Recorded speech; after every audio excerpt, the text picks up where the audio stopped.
Joe Walker was born in a place where wheat fields stretch as far as you can see, and the sky seems to go on forever. Growing up in small-town Oklahoma, he learned early about perseverance, hard work, and putting one foot in front of the other no matter what.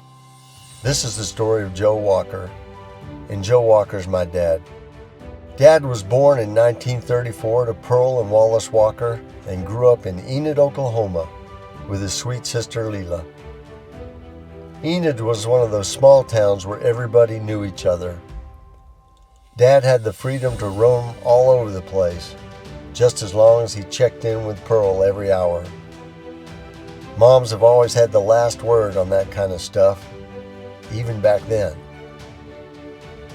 World War II shaped his early years. Dad saved war saving stamps and eventually bought his first bike with them.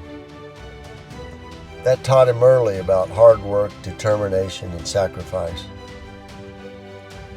When he wasn't playing basketball, baseball, or tennis, he was building and flying kites, or a makeshift plane he rigged up in a tree. Or he'd lie in the grass watching planes fly by, dreaming of the day he'd be up there too. Summers working on his uncle's farm made him even more determined to follow his plan. He wanted to finish high school, get a year in at Oklahoma State, join the Air Force, and fly. That was his plan. Dad's dream led him to Aviation Cadet School in Houston, a hot, tough challenge that showed him he was a damn good navigator. After graduating as a second lieutenant, he was off to Dyess Air Force Base in Abilene, Texas. That's where he met my mom, Shirley, a coal miner's daughter and a beauty queen from Cordova, Alabama. Dad was quieter and more reserved, while Mom could make friends with just about anybody she passed in the grocery store. He focused on flying. She focused on us kids in the home. Together, they made a great team. Mom made sure we had what we needed, and Dad made sure we weren't spoiled. Wise man, my dad, for choosing my mom. Dad's Air Force career took him through some legendary planes. First, he flew the B-47 Stratojet bomber, where he got promoted early to captain. Then, at Grissom Air Force Base in Indiana, he flew the B-58 Hustler and became a major. Finally, he flew the RF-4 Phantom in Austin, Texas, where he was promoted to lieutenant colonel. He was incredibly proud of breaking the speed of sound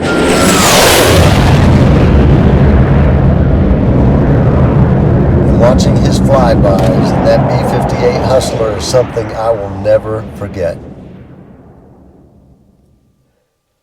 While Dad was flying high, he and Mom were raising us 4 kids. I was born in 1961.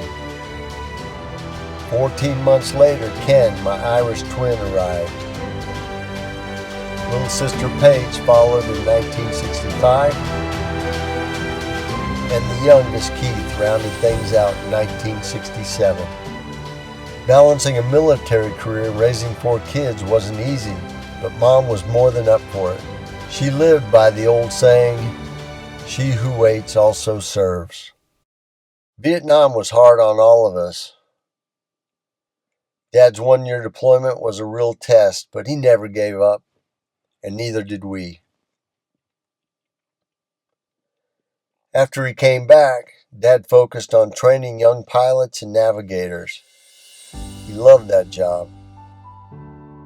After about 4 years, the Air Force offered him a job in England, but he'd have to send all us kids to a boarding school. That's when Mom and Dad decided it was time to leave the Air Force. Like General Douglas MacArthur said, "Old soldiers never die, they just fade away." So Dad and Mom chose to fade into a new chapter with us. After 22 years in the service, Dad hung up his wings and took on a new challenge, starting an insurance agency from scratch in Austin. And as if that wasn't enough, he earned his BA and MBA at night. I remember asking him why he was studying so hard, and he said, "To set an example for you." That's Dad. Dad may have missed flying those supersonic jets, but he found new excitement on the ground. It started with one lap around the track at Crockett High School. Then, he started running long distances around Lady Burke Lake. Soon, he added biking, then swimming.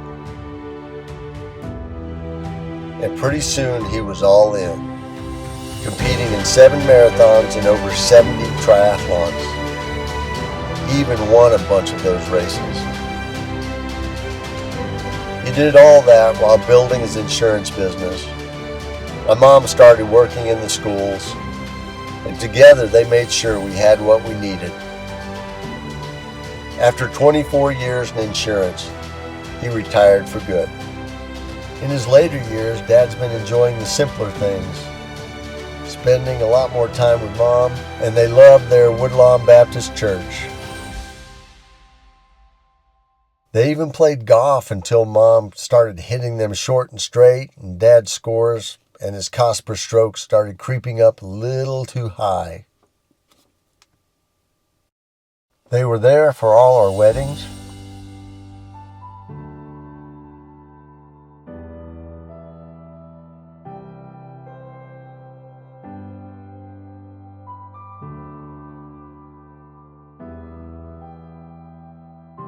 they love celebrating birthdays and putting together those big family dinners.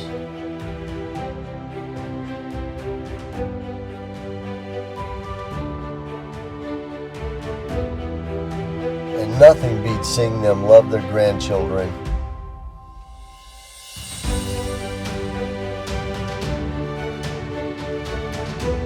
And now their great-grandchildren.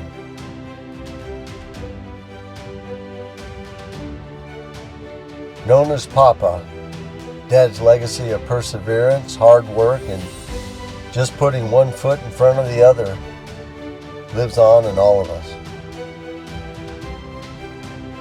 I asked Dad recently what his favorite Bible verse is. Without even thinking, he said, Psalm 90. Teach us to number our days that we may gain a heart of wisdom. Basically, life is short. Don't waste it. For Joe Walker, every day was a chance to live fully, love deeply, and set an example for the rest of us. He never told us how to live. He showed us how to live well. So today, we celebrate a man who made the most of his time and left a legacy that's going to last a long, long time. Thank you, Dad, for everything. And happy 90th birthday. Happy 90th birthday, Grandpa! Hope you guys are having a good time. We miss you guys. We miss you and love you. We'll try and come down to Texas sometime soon. But anyways, hope you guys are all having a blast at the party. Anyways.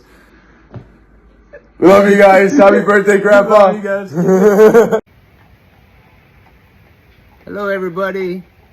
Ken and Lydia from 7,000 miles away to wish Dad the happiest birthday of all time. Happy birthday, Dad. You've been one great father, and congratulations on surviving all us kids. It took a lot to do that. And good job staying handsome for 90 years. She still says you're the most handsome one in the family, so You congratulations for that, too. Anyways, cheers, everybody. Have a good time. Cheers.